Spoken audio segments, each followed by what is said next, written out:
Hi, I'm Yardley Linden. I'm a senior producer at Linden Lab. Please go out and try our latest Oculus Rift viewer, now with DK2 support. You are listening to the Drax Files Radio Hour with Joe Yardley. Can you take a nap now, or do you have to work on the Crescent Bay? Gotta get back to work. So sorry, Yardley. So sorry.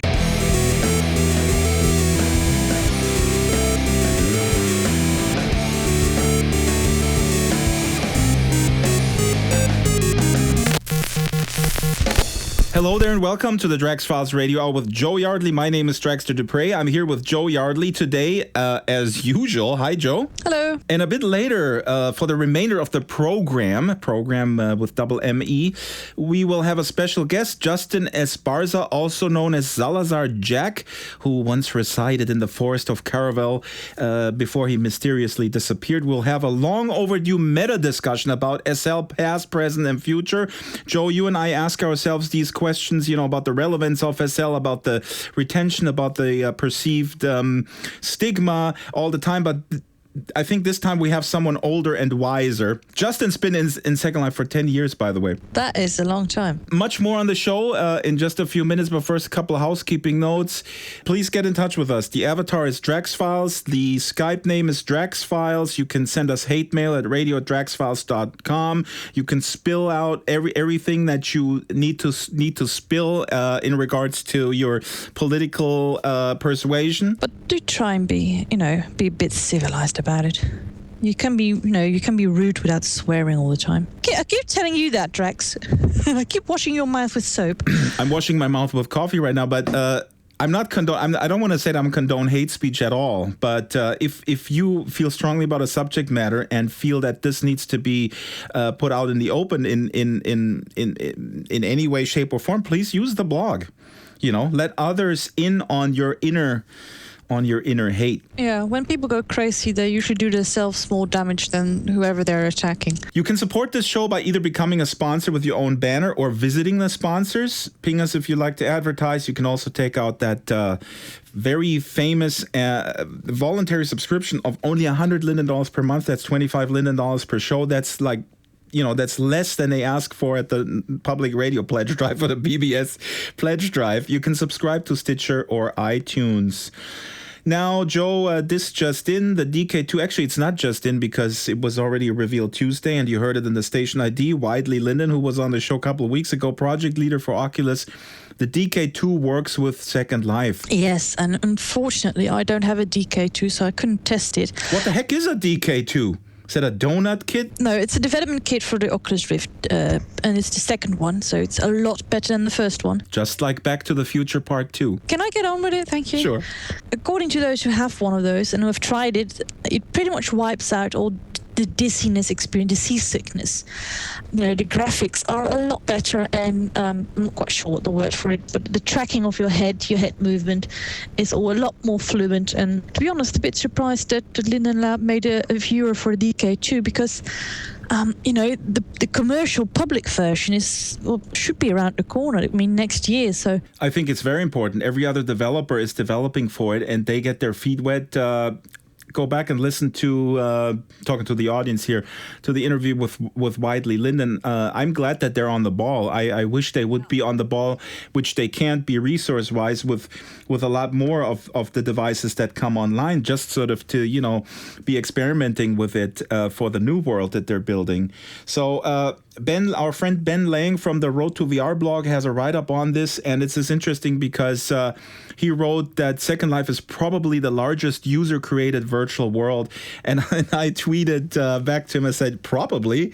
I don't know of any other user-created virtual world. I know of a few other virtual worlds, but none that's user-created. Do you? No, I don't know one either. I think that Second Life is breaking a lot of records and crossing a lot of lines that others can't even get close to. Okay, that's enough, Joe, for the salivating fangirl segment of the show. Another bit of news that came in late last Tuesday. SL Go works with the iPad. SL Go is, of course, streamed from the cloud version of Second Life that upgrades your Mac and PC, older machines that don't have good graphic cards, and it worked on the Android. I did a little review video.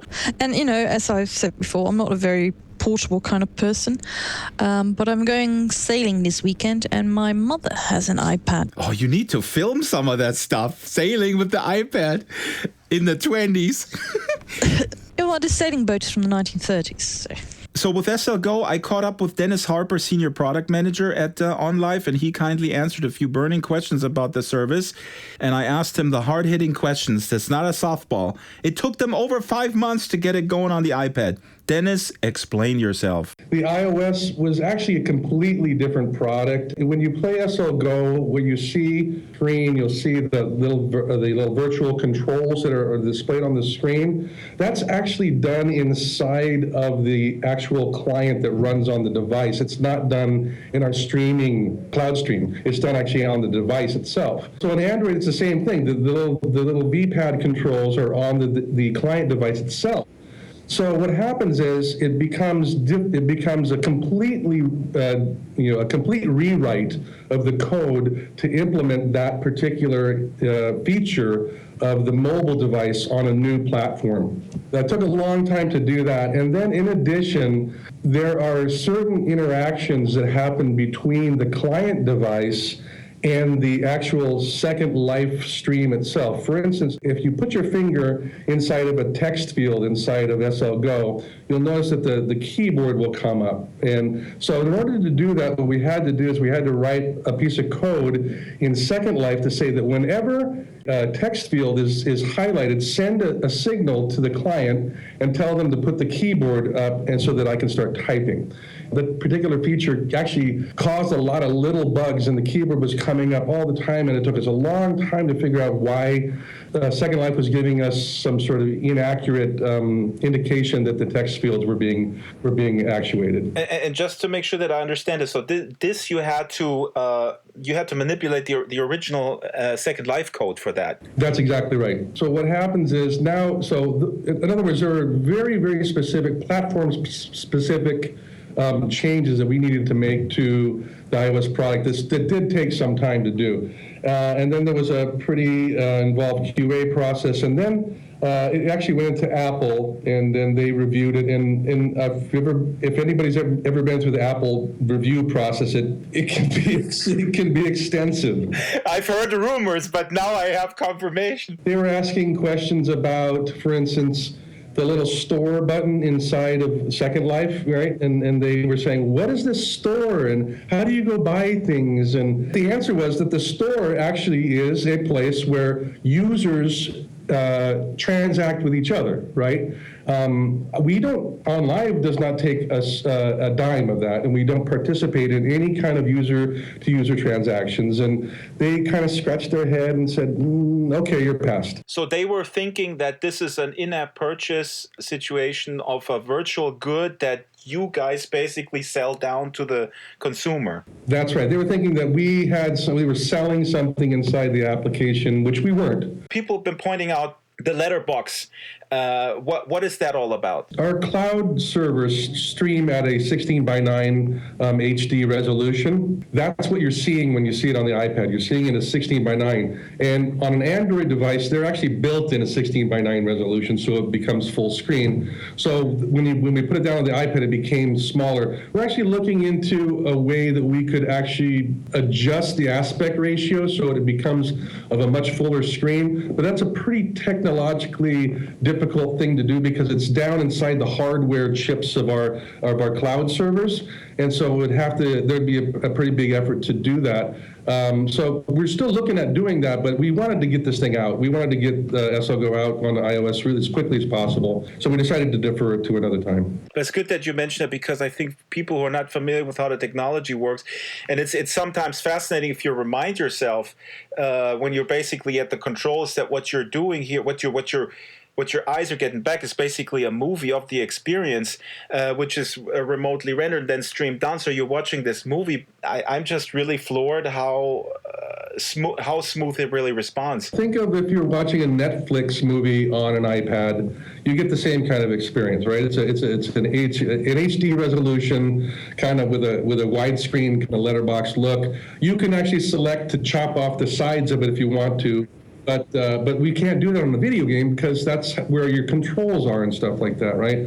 The screen, what I noticed, the screen can't be flipped around. Yeah, actually, that was a bug that we found really very late. Actually, it was right when it was in the review process. I was like, uh-oh, you can't flip it around. But yes, it's a bug we're fixing, and it will actually come out in a release very soon. You'll get an update, and it'll come up, and you'll be able to flip it over. But no biggie. Turn your iPad over, and it'll work just fine. So someone pointed out on Twitter that you can't cut and paste things from other applications. You know why? Because think of it now. You're pasting text into a video stream. It's not on your device. Do you see what I'm saying? It's a video stream. So it'd be like cutting and pasting a piece of text into a Netflix movie.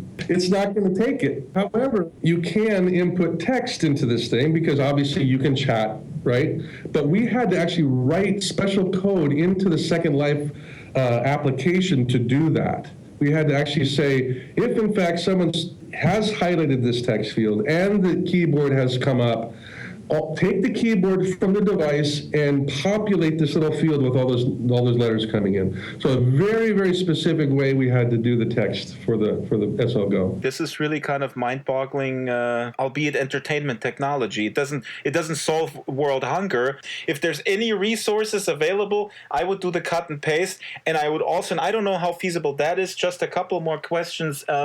Voice. When we first got SL Go, or Second Life, we converted it into an OnLive product. The frame rate was extremely low, and we could not figure out for the life of us why it was running so slow. And it was tracked down to the voice chat module. And the engineer disabled the voice chat module, and everything started running really well.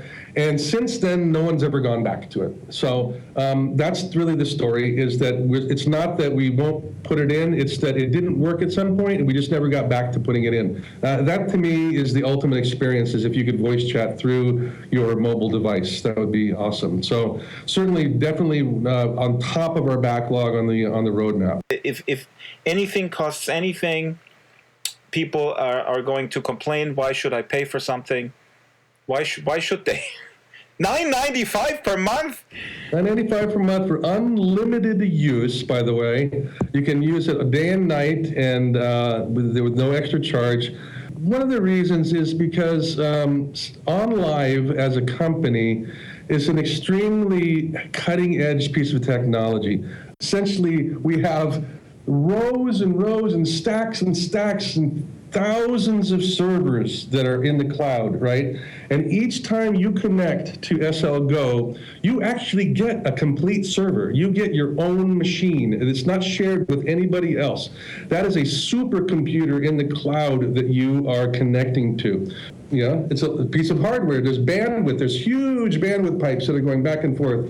As much as I would like a BMW convertible, though, I simply can't afford it. So let me offer to you this other pitch. If you have a bunch of old machines lying around and you happen to have one new mobile device and you can't go out, you're an SL enthusiast or business owner, and you can't go out and always upgrade your computer because SL has to have these super graphics cards to even run in an acceptable manner.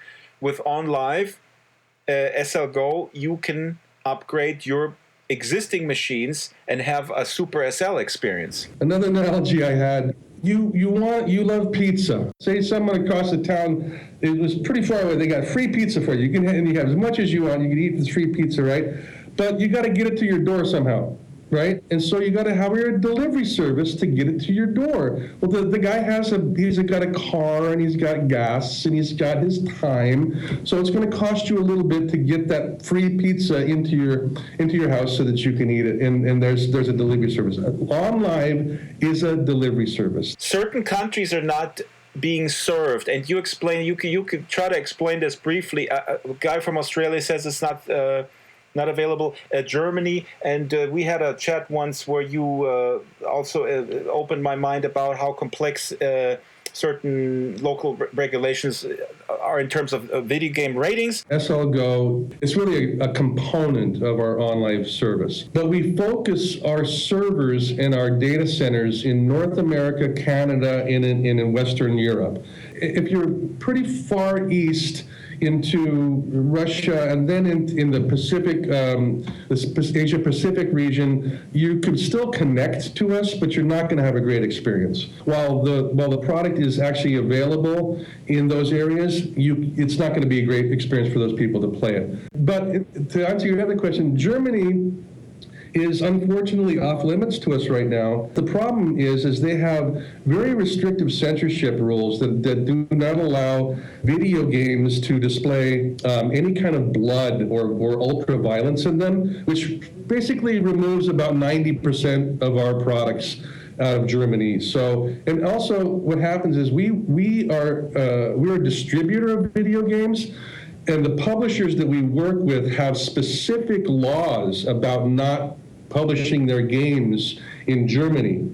So if we put our service up in Germany, we would get a cease and desist order from our publishers to say, don't do that. Don't put my game into Germany.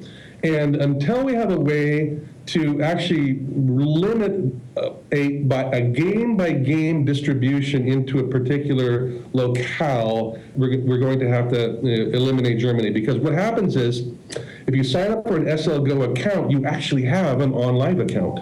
And you can actually log into the service, and you can actually get all the games that you want to get. And the publishers would kind of go crazy and try to give us some legal problems. Okay, last question, because before we started recording, you revealed to me that you're actually a trained musician, and you told me an anecdote about a video game, how you were actually able to apply some of the skills you learned in the horrendous strict music education, where the nuns hit your hands when you play the wrong note, they hit you. Big ruler.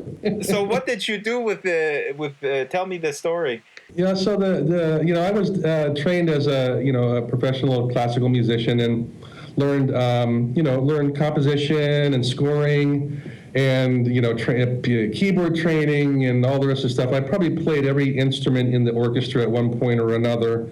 I ended up getting a job in computers, and I actually ended up at Atari back in the very early days when we were doing arcade games. I worked on a game at that point called Indiana Jones and the Temple of Doom. Was the very first arcade game that came out with the movie, and I was able to take a John Williams symphonic score and reduce it down to a 7-part Yamaha synthesizer arrangement. If you can actually probably Google Indiana Jones and Temple of Doom music, and you can actually probably hear some stuff that I had done.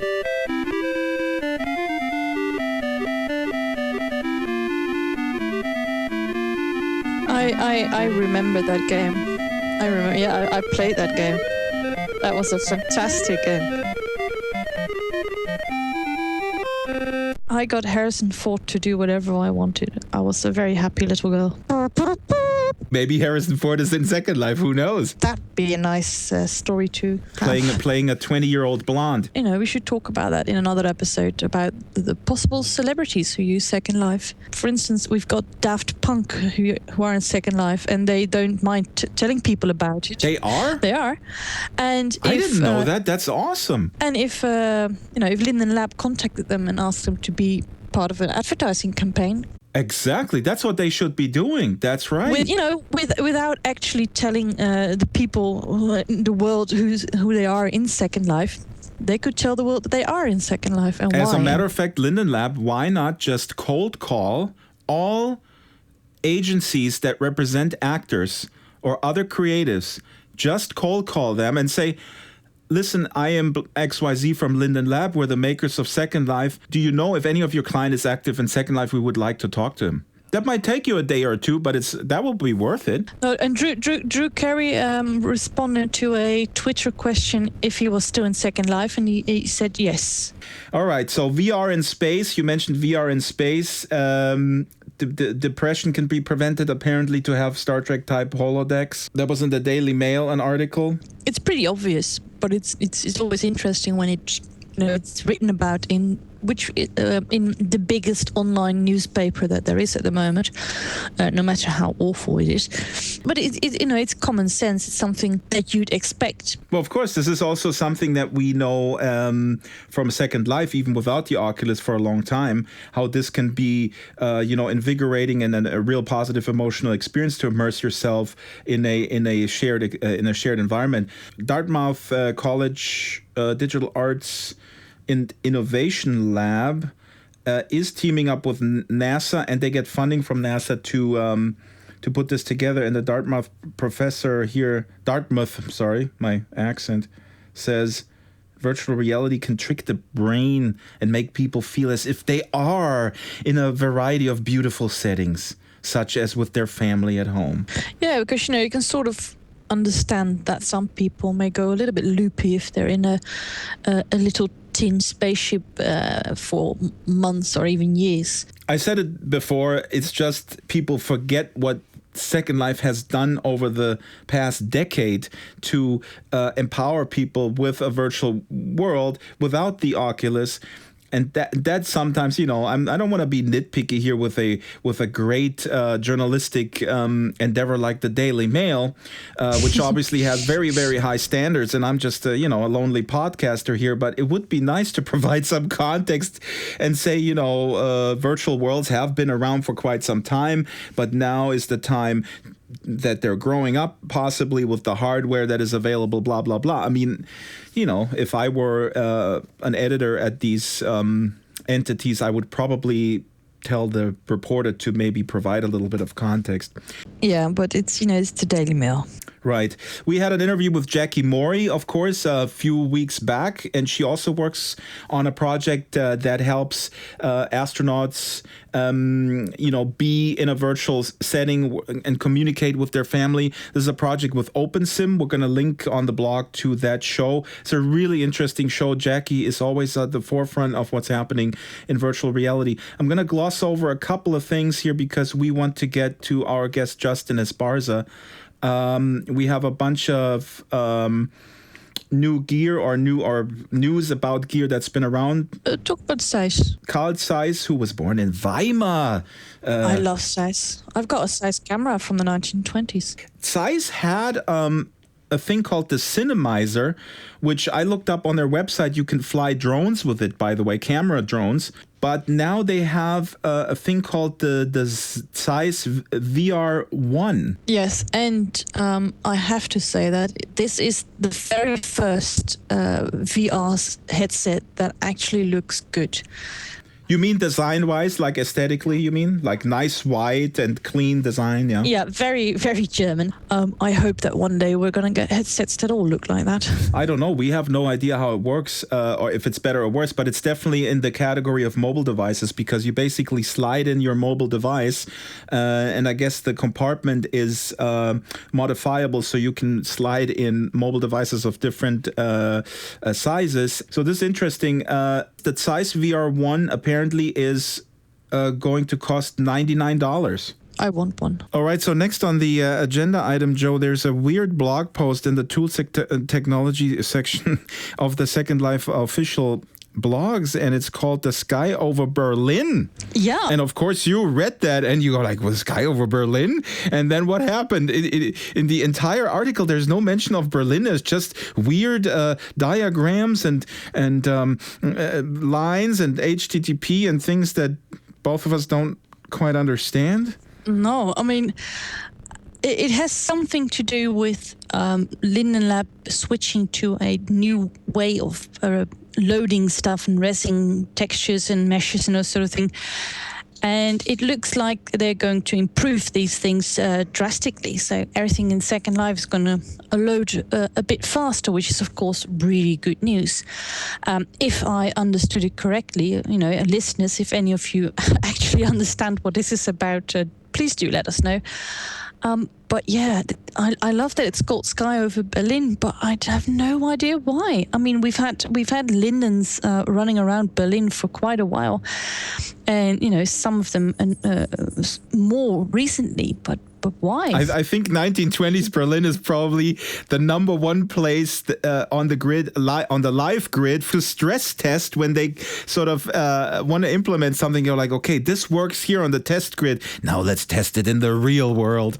If it works in Berlin, it works everywhere because that place is so laggy. Exactly. And Well, it is a texture-heavy sim. I'll be the first to admit that, and there's a lot of mesh. So yeah, maybe there's a big mess.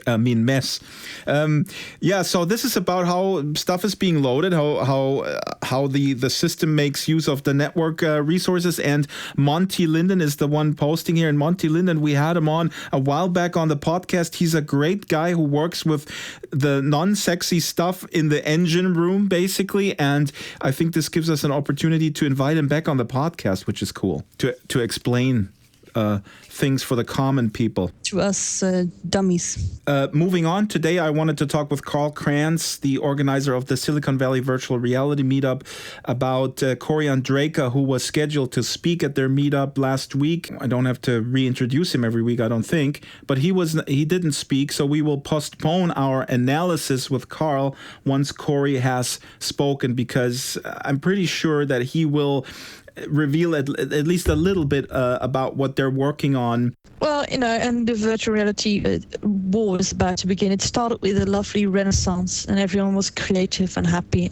Right. But now it's time for war. Exactly. Just like the Weimar Republic led to the Third Reich, right? This could be very good for us because all this competition is going to make VR better. I don't believe in the quote-unquote free market as many of our listeners may do. So I just am always concerned that one big behemoth might just kill off all the others and diversity might actually suffer. Let's move on to our guest today. We have a guest, Justin Esparza. He joined Second Life in February 2004 under the name Salazar Jack. And many listeners may know Salazar, but many noobs may have no clue what the significance, if any, should be attributed to Jack. Justin is live with us as we tape. Come on in, Justin. How are you doing? I'm very well, thank you. Thank you so much for having me on the show, Joe and Drax. I'm pleased to be here. I love the origin stories. Why did you join SL when you joined it? I joined SL when I joined it because the world that I had, the first online world that I had participated in closed, and that was Cyan's Mist Online or Uru Online. And I had only been in there for a few months and had just gotten a taste of what it was like to be in an online environment with other people at the same time in a shared experience. And that whet my appetite. And then all too soon it was gone. So at that point, I wanted to find another place like that, and the only two choices that I saw at the time were Second Life and There was a big exodus from Myst at the time to Second Life, but were people aware of Second Life? I mean, I don't know if they advertised back then extensively, or was it really word of mouth that somebody kind of came from Myst, went over to Second Life and said, hey guys, you gotta come over? From my perspective, I think just because I was interested in it and I was looking for other places like that, I was seeing stories about it online in very specific forums in very specific places. There wasn't any advertising that I remember. I just remember stories about There, stories about Second Life. I think maybe one story that was comparing the two, and at that point I decided to dip into Second Life. For me, it was kind of an either-or thing. I wasn't interested in doing both. I don't know why at the time. I wasn't. There's a lot of stuff that I want to talk to you about, but I really want to focus about the sort of today with your historical perspective, where Second Life kind of stands today in the ecosystem of VR. But before we get there, when you signed up, you were Salazar Jack, and you took advantage of this ability to create an entire, not only world, but also a whole narrative from scratch with Salazar Jack. And I didn't start out that way at all. I came into Second Life basically just being myself and sort of being detached from it. I was just, when I started, you had to pick a last name from a list of names. You couldn't create your whole name from scratch. So I was able to choose my first name, create it completely on my own, but I had to choose the last name Jack from a list that Linden Lab provided at the time. And people from that period will remember that fondly because people are wanting to have that ability back. But they're saying that it might come back. They are looking into it. I've been hearing that. It's I think one of the interesting aspects about that either limitation or feature at the time was that it allowed people to instantly have some camaraderie in world. There was somebody they could relate to, somebody with the same last name, and it creates all sorts of different situations for people. It is really, really funny to meet someone with the same last name. But that is also, but it's interesting because you said, Justin, you said, feature or limitation, because I think the community, my sense is that it's almost split in that regard today, because I think some people do see it as a limitation, especially business folks. And I know for a fact that a lot of people at Linden Lab leadership at the time, when they go like, oh God, we got to get the business people in there. And the business people, of course, say, what kind of silly thing is this? If we want to do business, we want our real names in there. Well, and strictly from a technical, and I'm not a programmer, and I don't know very much about the underbelly of the inner workings of how Second Life works, but I can understand how having that feature was not scalable for Linden Lab. I mean, at some point you're running out of last names if you retire them, because they were retiring them after a certain number of people took the last name. So that would become kind of a nightmare too. And you can probably get into trouble if some celebrity shows up and somebody, picked their name, and then the celebrity says, hey, wait a minute, that's my name. Britney Spears is me. Please summarize, if you will, and we'll link to a lot of the stuff. You created fictional characters. You created a fictional world. People really enjoyed playing along with an alternate. It's almost, would you call it an alternate reality game? I totally would, because as I was saying, I came in just being myself, even though I had a different name. I had no idea. I wasn't even thinking about what I was going to do. I was just kind of looking around and exploring. The first avatar I met was Chantilly Lily, and she was in the Minna region on the mainland. She had an art gallery called the Aspen Gallery. That is a very cool name. It is a cool name. And so I was looking through her gallery, and then she happened to show up. She was there, and we chatted for a bit. And this is the first day, mind you. This is all happening the first day. I arrived at Ahern. I just walked away and started exploring. And she said, well, I've got some land that I want to get rid of. Would you like to have it? And I was like, okay, what's it look like? And I didn't even know that you could have land. So she took me to the Rodeo region, which is where the forest that's part of my story first started out. She showed me her land, 320 square meters, on a bluff overlooking the water. I go, okay, this sounds great. And so she sold. I can't remember if she just gave it to me or if she sold it to me, because I don't think I had any lindens at that point. But that was my first land on my first day. I skipped the Linden's first land program and just got land from another resident. At that point, I was still just kind of myself. I was myself just maybe for like a month or so. And then when the Nova Albion city was first introduced through that whole Magellan Linden story, I got land there as well in the auction. And one day there was a role-playing fire going on at Zero Medici's warehouse, which was in the Miramar region of Nova Albion. And I was there along with about 7 or 8 other people. They were all in hazmat suits, and I wasn't. I was just, myself still, putting the fire out. At that point, I started thinking, well, I was the only one not in a hazmat suit. What would happen to me since I wasn't protected? And that's when Salazar Jack's story and his whole backstory began, because then I realized he would be affected by this, and it was kind of that superhero moment when you're suddenly transformed into something else. Like the Toxic Avenger. Exactly. For me, that's when I split off from Salazar Jack, and he sort of became his own person in this story. So now I tend to refer to him in the third person when I'm telling stories about what he did. And you put out blog posts, and you fueled the fire under the story. And let me just add here again that the Lindens at that time with Magellan Linden also happily contributed to a narrative and created sort of a playful environment where you could participate and you could have adventures. Right, and definitely residents were riffing off of that foundation story that the Lindens were putting out with Magellan. And what was nice about it is that The residents obviously had the freedom to riff on those stories, to include aspects of those stories in their own stories, and sometimes it did seem that the Lindens were sort of taking cues sometimes from what some of the residents were putting out there and incorporating that into what they were doing. So it seemed like there was this unofficial give and take going on between Lindens and residents, and that was a very enjoyable experience for me and for some of the people I was, playing around with. So now we're in this new phase with the relationship with Lindens again. It seems that under Ebbe Altberg there's a concerted effort to bring, a new life into the relationship with Lindens and residents that was somehow lost during a period of time under M. Linden for sure. What do you think, Justin, as we go forward? Does it make sense to have Lindens an active role, not only walking the grid and having some interactions, but also actively creating maybe sort of a mystical narrative in order to reinvigorate this now at this juncture with where SL is now and SL 2.0, the new thing is going to go. What do you think? I think at a very basic level, it's only good for the company to try to have ways to interact with their clients in as direct a way as possible and to provide those two ways of communication.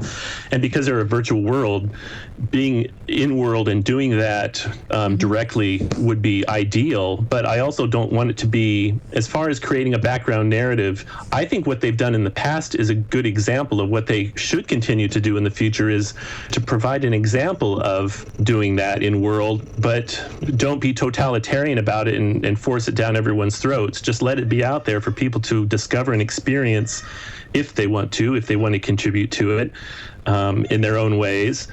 But allow for everyone else's stories to also go forward, without being put down or without being seen as the unofficial, or the official versions of what history or the backstory of Second Life is, if people choose to believe there is a backstory in Second Life.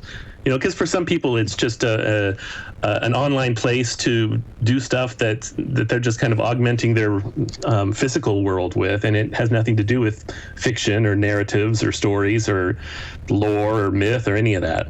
For me, Second Life is only 1920s Berlin, and I know that's very shallow and egocentrical, but I don't really care if there is some sort of background story to Second Life. I know that there's a museum that has the very first prim, which is probably nonsense, but I enjoyed visiting that. But I really don't know or care about a background story. Well, what's great about Jo's place is that she can also go into great depth with the 1920s because she's focusing all of her attention and energies on that. And if it's a realistic 1920s, that's a different take than an alternate history, fictional 1920s. Mm-hmm. So there's a distinction there, and then there's also a distinction with in my world, or in Salazar Jack's world, there's a whole backstory before the Lindens even arrived to whatever this place Second Life is, whatever it was called before.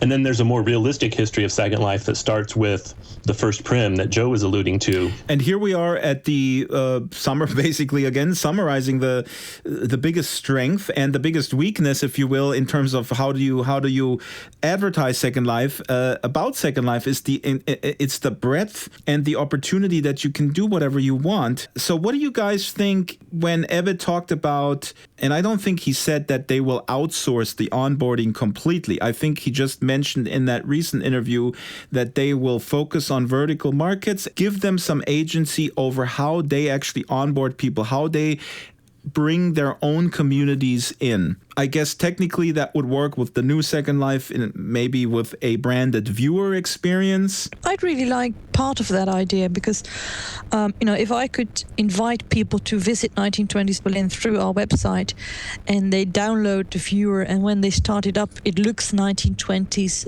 The loading screen is from 1920s Berlin. The buttons are all bakelite. I don't know. Little things like that. I would really like that.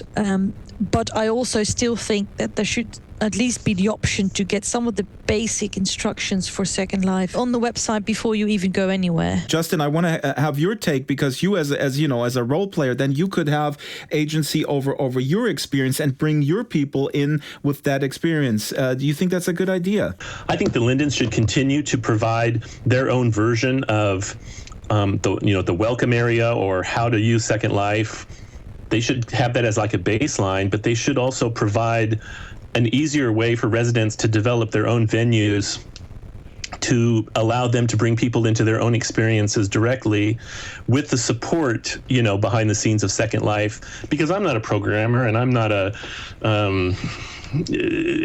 facilitator of all of the databases and keeping track of who's a subscriber and how much they're paying and all that. If they can handle that behind the scenes for me and let me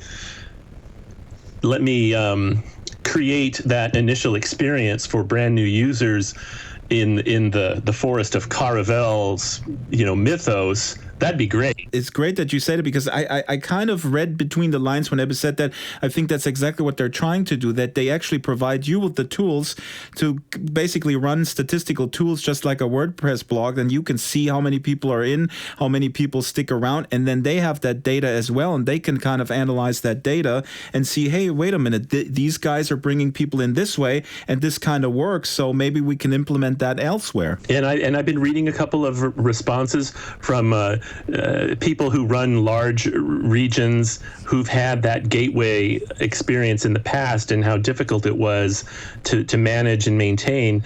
And I think that hopefully we can draw on those experiences and make it easier and more profitable for the people who are going to be investing their time in creating these experiences. I've heard these criticisms too, and usually they involve that, oh my God, now I'm stuck with all these noobs. They don't know what they want. They have no idea. Then I have to hire staff to deal with the noobs, and then the noobs don't even buy anything. But to be honest, I really enjoy welcoming new people to 1920s Berlin, but I am not that keen on having to deal with lots of noobs, because especially now at the Mesh avatars, I tried to help one change clothes, and it cost me about an hour, and that was just changing clothes. But that's why I think in the best possible world, you combine the two. You have, like you said, Joe, some basic stuff online. Yeah. Then maybe you have maybe a unified experience. And then you can offer a branded thing, including maybe a branded viewer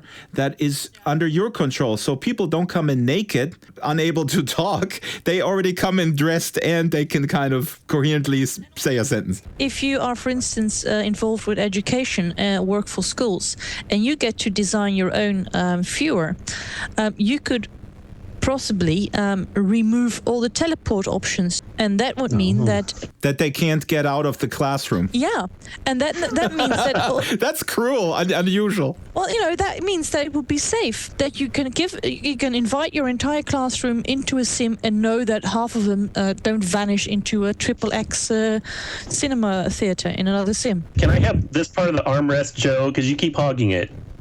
Hey, this is my chair.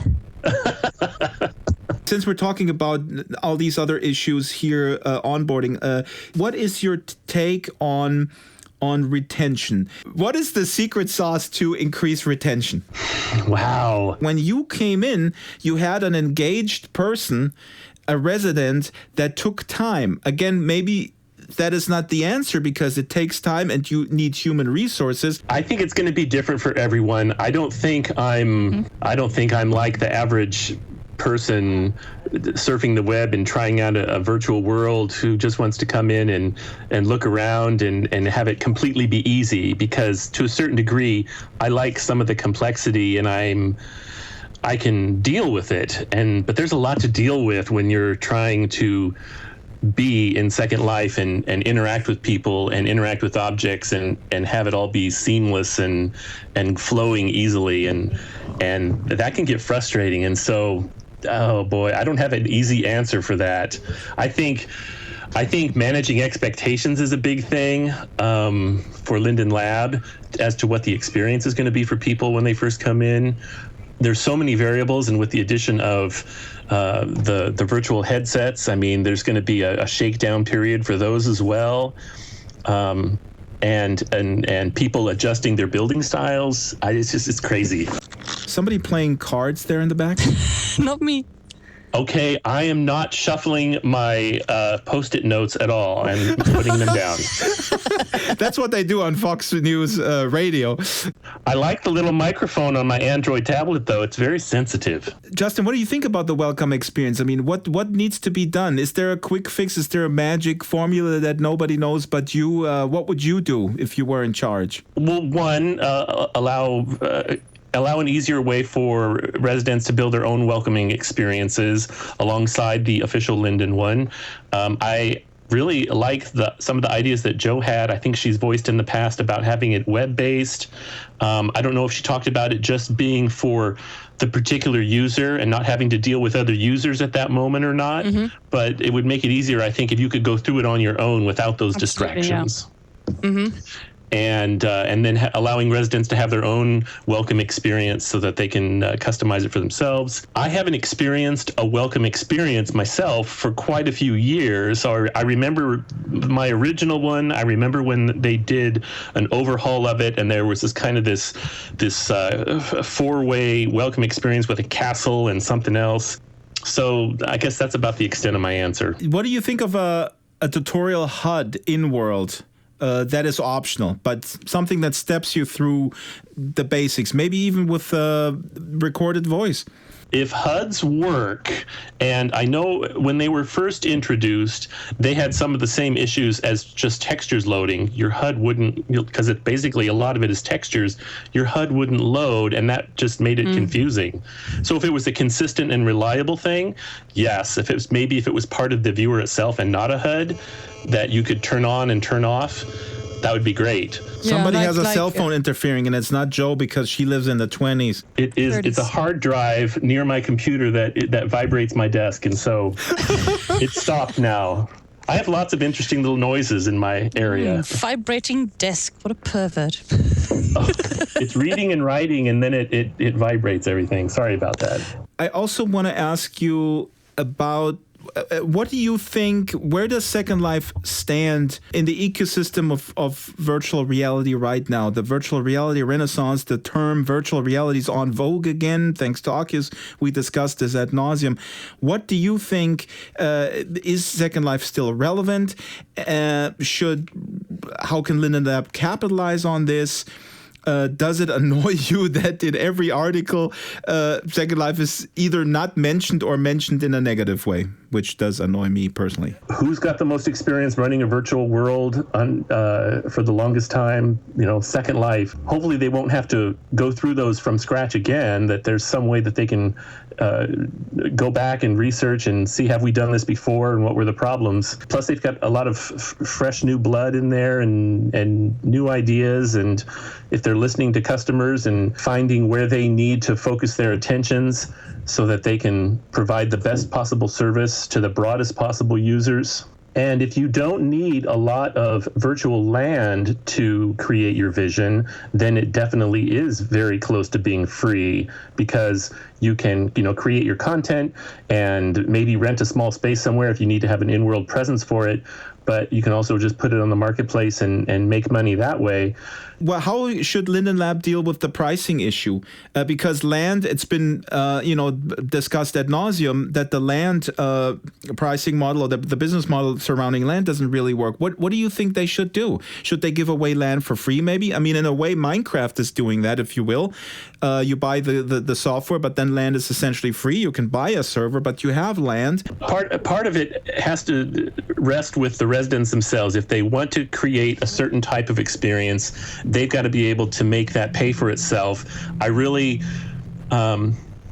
admire people like Loki Elliott and Joe and the people who can monetize their experiences enough to where they can at least make it pay for itself. Because of what I was doing in the Forest of Caravel, I hadn't really figured out how to monetize it and keep the same atmosphere that I had there, because I didn't want it to be a real commercial space. And had timing been better, I probably could have figured that out, because it took me 2.5 years to learn to walk, so I'm always very slow at adapting to things. But I think helping residents make money off of their creations, if there is some way that Linden Lab can help people clue into that, that would help a lot. I think land should be free.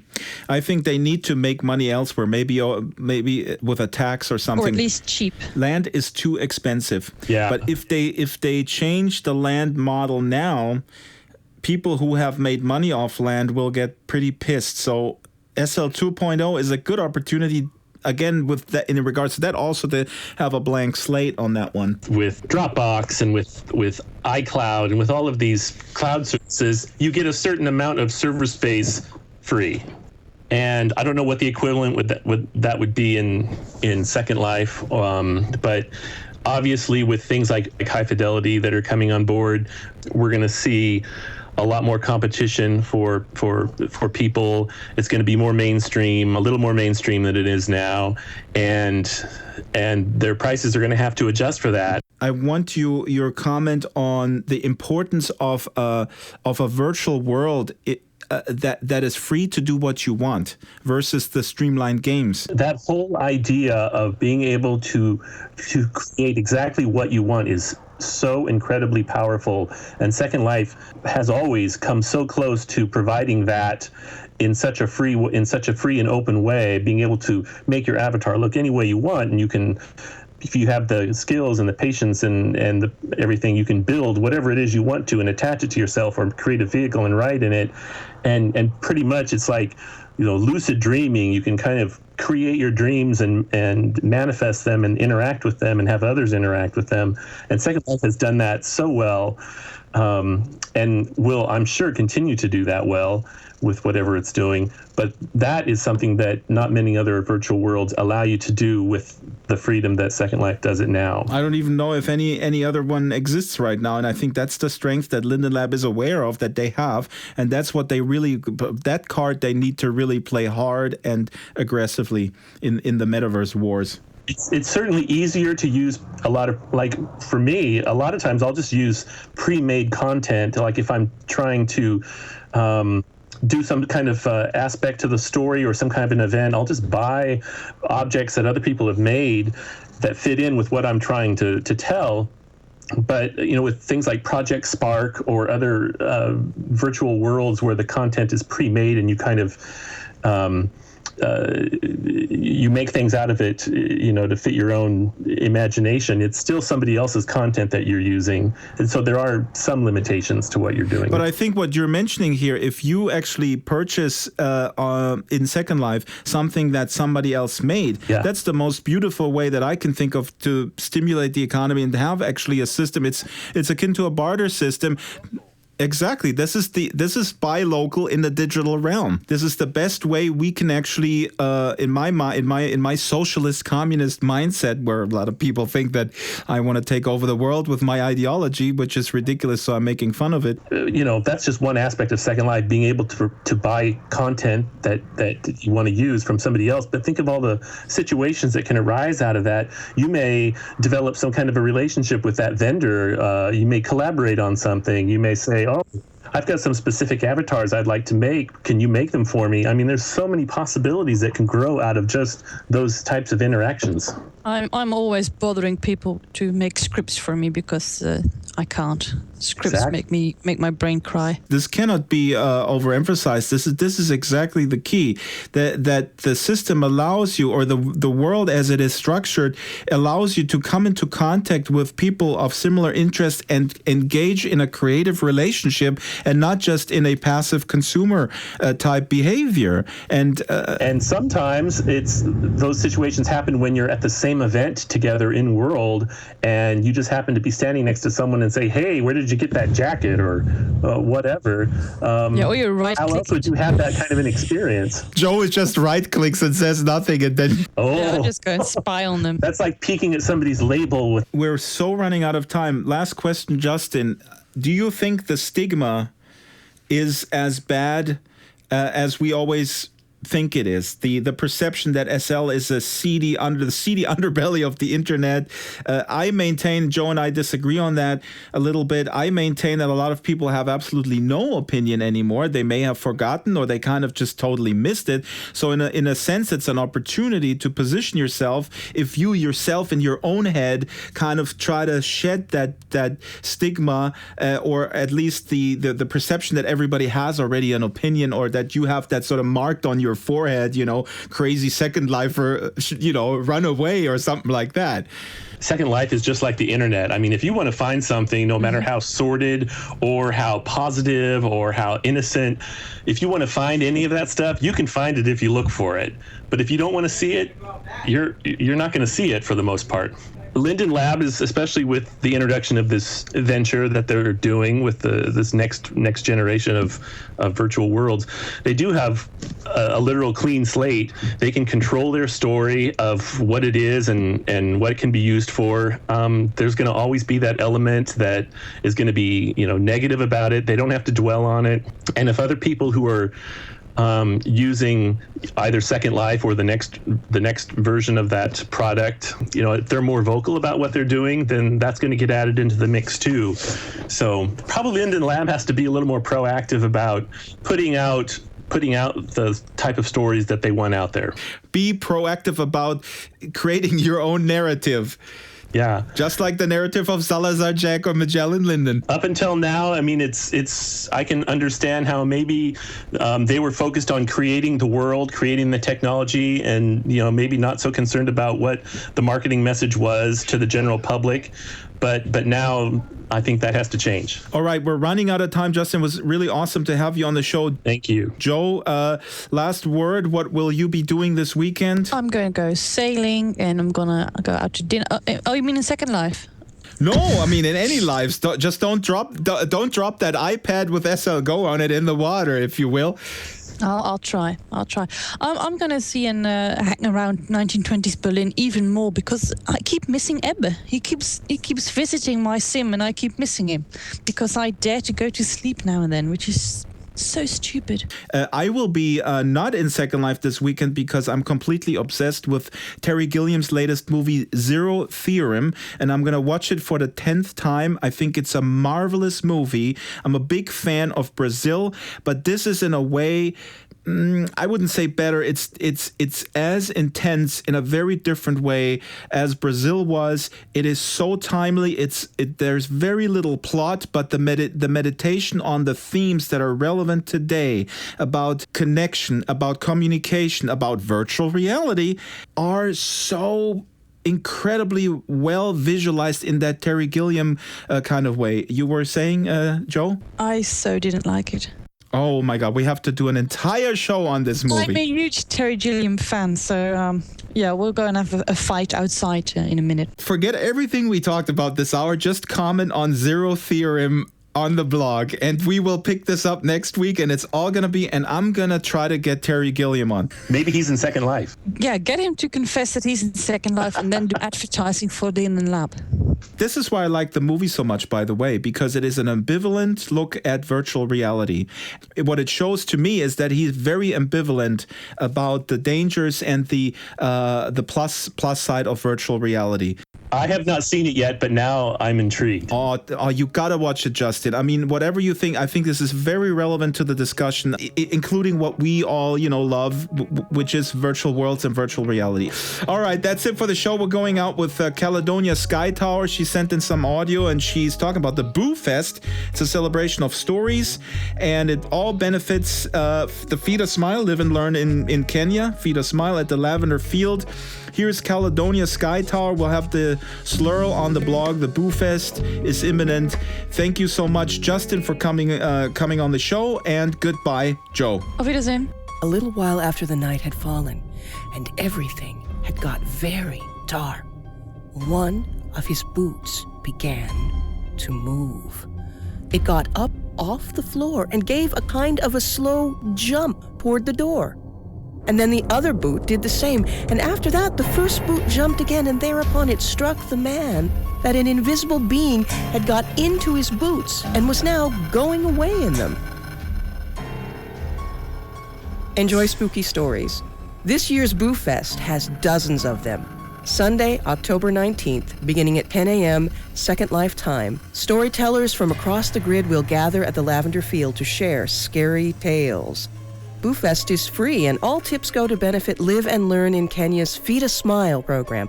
Just 100 Lindens can provide hot, nutritious meals for a child in Kenya for an entire day.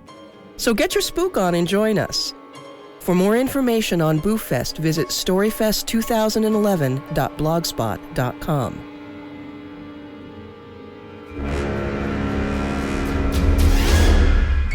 The Drax Files Radio Hour with Joe Yardley is a weekly production of Basic Drax Entertainment. The show is supported by Leap Motion, SL Go by On Live, Stitcher, Bot Girls Identity Circus, Carvel Design, Vika Creations, Humanoid Animations, Escapades, Botanical, Death Row Designs, Angel Red Couture, Fallen Gods Incorporated, Blue Moon Enterprises, What's Next, Avacon, and Landscapes Unlimited. Contact the show via Skype, Drax Files, Avatar Drax Files, or email radio@draxfiles.com.